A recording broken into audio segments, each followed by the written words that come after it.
Now, the time has come for Real Madrid to have a clear tactical identity. Every time we watch Real Madrid play, we don't know what to expect. They just let the players play freely, and this is down to Ancelotti letting the players play freely, and then sometimes it works, sometimes it doesn't. We saw what happened at the Emirates the other night. They got absolutely dominated and blitzed from start to finish. But if a manager like Xabi Alonso, with a clear structure, with a clear identity, that could really create a dangerous Real Madrid team, both in La Liga and in the Champions League, and it will bring consistency to Real Madrid, which is something they've lacked for so long. And Xabi Alonso's fast, aggressive, direct style of football will absolutely suit the incredible amount of talent that Real Madrid have right now within that squad. Every other team in Europe right now have a clear tactical identity, but Real Madrid do not. It's time for that change. Ancelotti has done an absolutely extraordinary job, for sure. Of course, we can literally see his achievements, but everything has to come to an end, and Xabi Alonso is absolutely the right man for the job. Let's get into it. So if Xabi Alonso comes into Real Madrid and sticks with his ideas and replicates that incredible Bayer Leverkusen 3-4-3 system, I genuinely think that this could be the lineup based on the players' profiles and how they fit within the system. And yes, Mbappe or Vinicius, not both of them. Stay with me and hear me out. So, starting off with Courtois in goal, Alaba, Rudiger, Asensio as that back three, Trent Alexander-Arnold as the right wing back, and then Rodrigo is able to do that left wing back role. He's got enough energy, he's got enough tenacity, he's got enough aggression defensively, and then going forward, we know how much he can offer. Then, that double pivot partnership is extremely important. I'm looking at Valverde, who for me personally is the first name on the team sheet. His incredible work rate, his ability on the ball, his ability to shoot from long distance and score. He's an all-round complete midfielder, alongside either Camavinga or Tchouaméni. And then in the pockets, Bellingham and Arda Güler or Brahim Diaz. I really think having a left-footed player in this right pocket here to receive the ball on the half-turn and drive forward can create so many different opportunities for Real Madrid to attack. It just gives them a different dimension.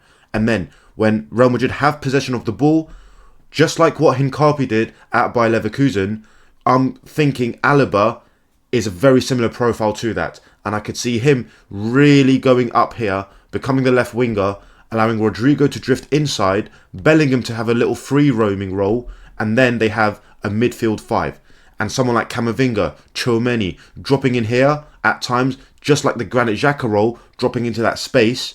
That just gives Real Madrid a whole different way of building out. It could go into Rudiger, into Camavinga, Valverde's there to support, and then Valverde could take the ball in the half turn, play Arda Güler, for example, and then Trent Alexander-Arnold is pushing on. Or it could be that Rudiger plays out to Asensio, Trent is around here. As he receives the ball, Arda Güler will drop in, and then there's that channel for Mbappe or Vinicius to run into, and Trent, with his ability to play those long passes, of course it can happen. He will just play that ball into that channel, Mbappe will curve his run onto the pass, and that's where Mbappe and Vinicius, both of them, that's where they are at their strengths. Running onto the ball and then into the final third, whether it's a dribble, a cross or a shot, they'll just make things happen in the final third. So with this system, let's say Real Madrid are playing up against a 4-2-3-1.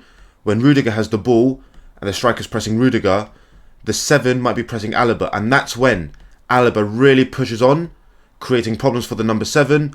Rodrigo drifts inside in between the right centre-back and the right-back. Bellingham just starts to float. Arda Güler, Brahim Diaz, whoever's playing here, is drifting in that pocket. Valverde is just literally behind the striker and in front of the opposition number 10 in that little gap, just to be an option for a third-man combination. And the winger would track back because obviously there's a 2v1 on the right back. So that's where Camavinga Tchouaméni will be the spare player. And the opposition might just revert into a 4-4-2 block or a 4-4-1-1, giving Real Madrid a lot of time in their build-up. And that's what Xabi Alonso football is all about. Dictating the play, control and domination. It could go into Asensio. Brahim Diaz could actually drop in as well, dragging this left centre-back. As the ball goes out to Trent, the full-back might press, and then look at this amount of space. Yes, the centre defensive midfield might cover, but there is still enough space for Mbappe to curve his run, to be onside, and for that pass to go into that channel there. That's a particular pattern of play that I can genuinely see Xabi Alonso implementing at Real Madrid. Another pattern could be when the ball goes out to the centre midfielder who's dropped in here, Bellingham drops in for a little set and a bounce pass, drawing players towards, and then that's the pocket of space for Rodrigo to receive the ball on the back foot and then drive. And then there's a 2v1 here with Alaba, the left centre-back, being the left winger in this scenario. It could go out to Alaba, Rodrigo makes that underlapping run, dragging players towards him, opening up space for Bellingham. When Bellingham receives it, opposition are shuffled across like this. And then all Bellingham has to do is stay patient, go back out here, out and quick transfer to the far side where there is a 2v1 overload here with the right-sided 10 and Trent as that right wing back. Now, what happens with Bayer Leverkusen, and definitely I can see this happening wherever Xabi Alonso goes, hopefully Real Madrid, because otherwise this video becomes pointless, is as they push up the pitch, the back three really aggressively push up. So they're suffocating the opposition. So in this scenario here, when Trent has a bit of time on the ball out wide, opposition would be shuffling across, and then the Real Madrid back three would really push up as well. Yes, it's risky, but it gives them the best opportunity to counterpress when they lose the ball. So literally, this is the shape that they would have when they are keeping the ball in the opposition's half. That's where the centre-back would be. On the other side of the centre circle, forcing the striker back to mark him. Now, look at the distance between the opposition number 9 and the centre-back. It's not a lot. So, let's say they lose the ball. Let's say something happens here and they lose the ball. They're in a perfect position to counter-press and win it back, to stop any counter-attacks in the first place. Usually what happens is, the reason why possession teams are exposed on the counter is because the back three stay back and then there's a big gap here. But what Leverkusen do and what Xabi Alonso will do is get them to really push up, to really suffocate the space. So the only way they can break out is through a long ball, but because of the counter press where they have numbers in and around the ball, that counter pressing system stops them from even playing the long ball in the first place. And even if they do play the long ball, they have no one up here because the front three of the opposition, the 7, 9, 11, have really had to track back because the back three have really pushed up. It's all linked and it's really fascinating to watch. And this system emphasizes the importance of that double pivot partnership. So with Valverde and Camavinga-Tchouameni, this zigzag build-up is really important. The back three building in a zigzag until there are gaps for Brahim Diaz, Arda Güler to receive the ball in a pocket, for Bellingham to drop in. At times, you're going to see Rodrigo drift in, Bellingham goes out wide, and then as the play develops, let's say it goes here, Alaba will go up, Rodrigo will drift in next to Mbappe, and then Bellingham will drift in as well. So then that would be the shape.